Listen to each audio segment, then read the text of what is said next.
Hello, everybody. My name is Ochrisseus, and welcome to another talk of Breath of the Wild. I'd like to start by saying that I'm going to try and keep these videos shorter. Definitely don't want any more 30-minute videos because I know it's hard to justify spending that amount of time on a video of a game you may or may not be playing. I know what it's like to have a busy schedule, and I'm sure there's other things y'all might rather be watching.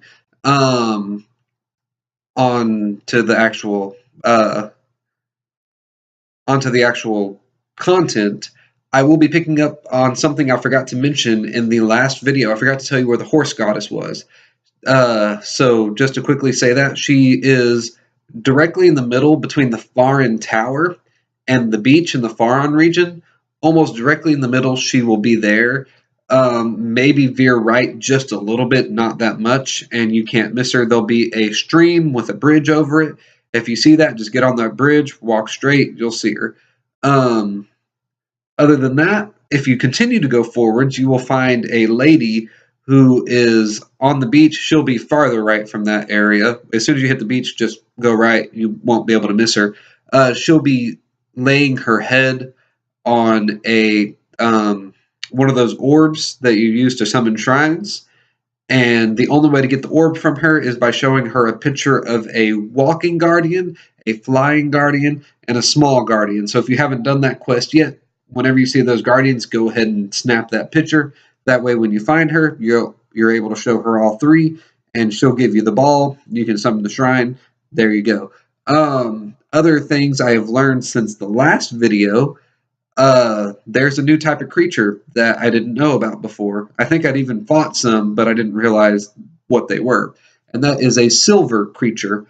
If you remember from my last videos, I told y'all the other types, red, blue, black, white, but now there's silver. The silvers are usually completely white or silver with purple designs on them. They're really cool looking. They're also really terrifying. The first one I actually know that I fought was a silver Lionel in the Colosseum. Now that I think about it, every creature in that Colosseum was silver, so it was probably a silver moblin because I entered the Colosseum from the top. But those were the first silver creatures that I encountered that I know I encountered. I know I probably fought some before just by looking at them that were silver Bumpkins. I just thought they were white ones though. Silver are very hard. They have a lot of health. That Lionel killed me several times. I actually ended up having to leave the Colosseum, go to the outskirts stable, make defense and health potions because I was trying to fight it as is, and I didn't have any royal weapons. And I'll get back to that in a minute because I know I mentioned in the Colosseum they dropped royal weapons if you upgrade it high enough, but I'll get back to that. So since I didn't have any royal weapons, I had to go and make defense and health potions, and it took a lot to beat that Lionel. They have so much health, and he was carrying a flaming sword. That is not okay on so many different fronts.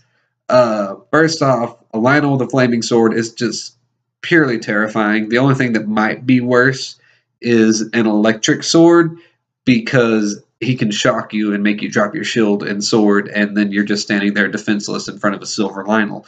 Hopefully they never carry those.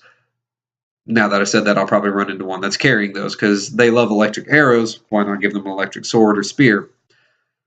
They do drop the mighty Lionel gear, so they drop the same stuff white Lionels drop, but they're a lot harder to kill. And I'm assuming they drop more ingredients, more Lionel hooves, horns, guts, whatever.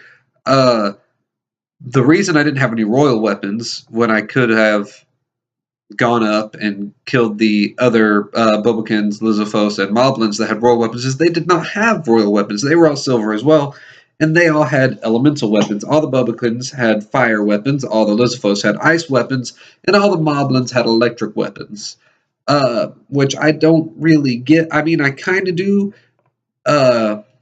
Those weapons are rare in the game, except for Great Fire Swords, which are almost as common as Blades of Grass to me.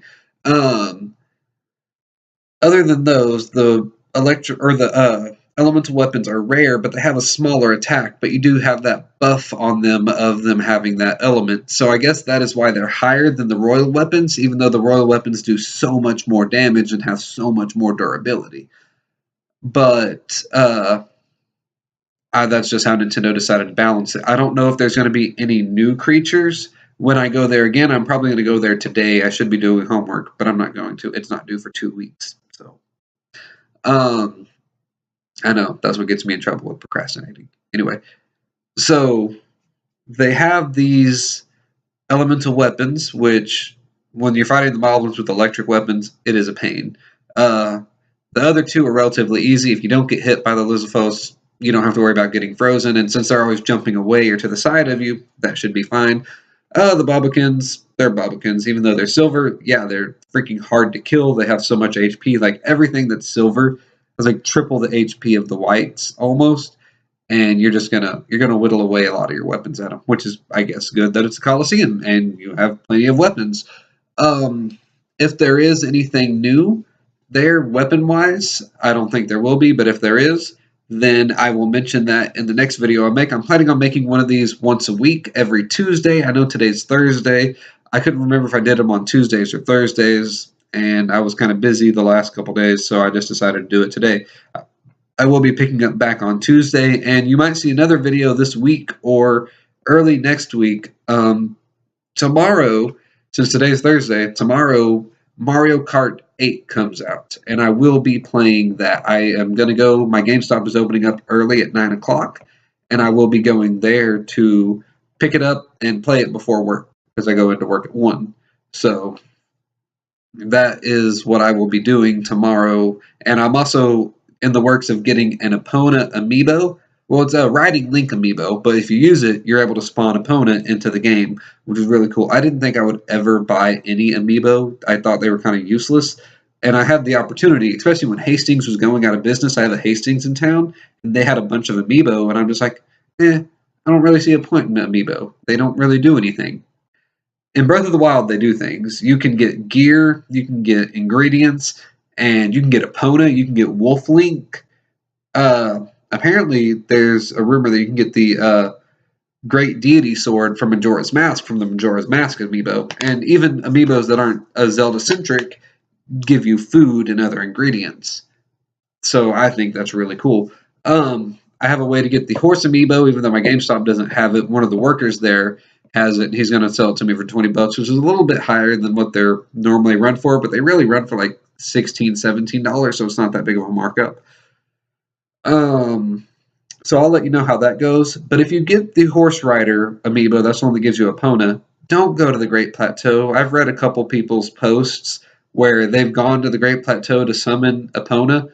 That's a bad idea. You're not able to get her down. There's not a stable there that you can board her at, and there's no way to get down with a horse, alive anyway. You can probably force it to jump off the cliff, but it's going to die. And you're probably going to die unless you jump off at the last second and use your glider. Please don't try that. That's just cruel. Even though it's a video game, don't be cruel to horses, and don't be cruel to Epona. Cool things about Epona, and like I said, I read some posts about it. The shopkeeper knows Epona's name, so you don't have to type in Epona. It's already going to register as Epona, and she has max everything with a gentle temperament. So I'm looking forward to that. Like I said in previous videos, I don't use horses very much, but when I do, I want it to be one that's fast and listens well, especially because I'm currently on a side quest that I just can't seem to beat, which is, I don't remember what region it's in, but there's this guy, and he has an obstacle course, and he wants you to beat his time, which is 1 minute and 15 seconds, and I seem to only be the quickest I'm able to do that obstacle course with a horse. You have to do it horseback. Is 1 minute and 32 seconds, which he gives you a swift carrot for, but it's not what he wants. I'm not even going to be sure if what the reward he'll give you is worth it. Other new things that I learned about the game, other than the silver monsters, is there is a mask salesman. He's not the same mask salesman from Ocarina of Time, and he's not the same one from Majora's Mask, which is the same one from Ocarina of Time. This guy's actually kind of creepy, but the best way to meet him is at Skull Lake. If you go there at night, and Skull Lake is in the Alaka region, if you go there at night, he'll be in the middle of the lake. There'll be like this flat rock, a really big flat rock. Go there, If it's not nighttime, make a campfire, sleep there. That's what I had to do. As soon as I woke up, he was there. You talk to him. After you talk to him a couple times, uh, he'll be like, okay, well, I have to go. I'll be at, and he mentions each town. He says you can find him at one of those at night. Uh, my fiance found him in Zora's Domain. I found him in Hinato Village. Um, when you meet him again, he'll say, oh, my shop's open for business. And he sells anything from monster masks. He has a Bumpkin, Lizalfos, Lionel, and Moblin mask. When you wear those, you're actually able to get close to those creatures, and you can actually be surrounded by them, and they won't fight you if they haven't noticed you. I have put on the mask after they've noticed me before we fought, but they noticed me and went to go run and grab their weapons. I put the mask on, and they still fought me. But if they haven't noticed you and you're wearing that mask, they're cool with you. But the masks do not work on other species. So if you're wearing a Bobakin mask and you go up to a Lizalfos, he's going to try and kill you. If you go up to a Lizalfos and you're wearing a Moblin mask, he's going to try to kill you. If you're surrounded by Bobakin and a Lizalfos shoots an arrow at you, the Bobakin will try to kill you as well, which that happened to me personally. And I thought it was a little jacked up. Like, they thought I was one of their own. They should have went and killed the freaking Lizalfos. But such is the way of Zelda. The Lionel mask will only work for a short period of time on Lionels. That mentions this in the description of it, but it'll only last for about 20 seconds or so. So if you need to get across a Lionel's territory or take a picture of something in a Lionel's territory, then the mask is good to have. Just get in, get what you need, get out. Don't do anything other than that, because anything that takes up time, and that Lionel's going to realize you're on a Lionel, and he will start shooting at you. And I actually had to run away from a silver Lionel that noticed me because I was just testing the masks out. You can also get your Dark Link outfit from him. It costs around $3,000-$4,000 total. The hat part is $1,999. Each other part's like $900. It looks awesome when you put it on, though people will be scared of you. So you might not want to walk around and talk to people, especially Paya. I talked to Paya that way. She was not happy. But yeah, so don't walk around as Dark Link and talk to people unless you want to scare them, because that's what you're going to do. You're going to scare them. I don't know if you can dress as Dark Link and not get attacked by monsters. You might be able to. I haven't tested that out yet. All I've tested out are the hats that he gives you that are monster hats. He also has a hammer that he specially designed. It doesn't do much damage, but every fourth consecutive hit, and it knocks the person. In the description it says, and it will make them fly a great distance away. I think that's really cool, and I will be trying that out when I can justify spending that amount of Mon. Now, Mon is the currency he uses. He does not use rupees. He'll explain this to you, but you sell monster parts to him, and he transfers those monster parts into Mon, which is his currency, which means it's good. You don't have to use your hard-earned rupees for him. He's the only person that uses it, which is pretty good, especially if you have a bunch of chew jellies. If there's any use for chew jellies other than elixirs, I don't know what it is, and I'll probably learn that eventually. But right now, chew jellies, I just accumulate and sell. Regular key swings, I accumulate and sell. Moblin parts and Bubblekin parts, I do the same. I don't sell any other parts other than them, because those are the easiest to acquire. Moblins, you might be thinking, how are they easy to acquire? They're hard to beat. They are, but they drop a lot, and Moblins are everywhere. Lizalfos are kind of everywhere too, but Lizalfos I sometimes deem unnecessary to fight because they're a pain, because they're very quick, and I'll just run past them unless I have to. Bubbakins I'll fight because they're quick to kill, and they usually have treasure chests near them. Moblins are harder to kill, but they usually have better stuff near them. That's why I fight them two more. Those Magdala, or whatever they're called, the sand sharks, they do respawn, so you don't have to worry about killing them and selling their fins, because they respawn and they drop a lot of stuff. I went in the other day to see if they respawn and killed 2 of them. Of course, when I was fighting one of them, I was being attacked by an electric Keese and a skeleton Lizalfos. It was not a good day. The only thing that could have made it worse was a blood moon. But Thankfully, a blood moon did not rise. I took more damage than I should have because every time that Keese hit me, I dropped my weapons, and then before I could grab them, the Lizithos would hit me. And by the time the Lizithos hit me and I stood up, that Magdala was up from the sand and knocking me into the air. And then I go and grab my weapons, and the Keese hit me, and it was a pain to do. So if you have electric Keese coming at you, and you're about to fight one of those sand whales, kill the Keese first before the sand whale notices you. It's in your best interest. I'm going to try to keep this video under 20 minutes long, or right at 20 minutes long, and we're at the 15-minute mark. So just thought I'd let y'all know the video is going to be ending soon for reasons of trying to keep it short and concise.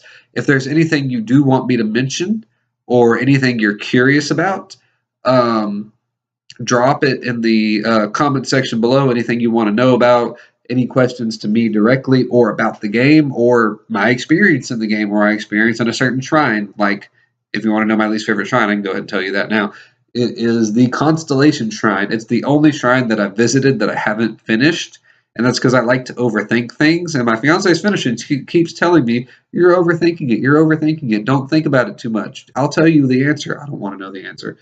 I want to figure it out. But apparently I'm overthinking it. But that's my least favorite shrine. Every other shrine is relatively easy. Whenever the Nintendo does drop the software to record videos, I will be showing you my map and my armors and weapons. I will see if I can't upload some of my images to YouTube to use some of the images or screenshots as thumbnails, because I think that'd be really cool, especially for this video. If I can get the Dark Link thumbnail up there, that'll be awesome. Because I posed him with his back to a full moon with a frost spear, and it's awesome. I also took a selfie with a Lionel. I took quite a beating for that selfie. I did kill it, but just the act of taking that selfie got me hit like 3 times because I was completely defenseless. But I think it was worth it.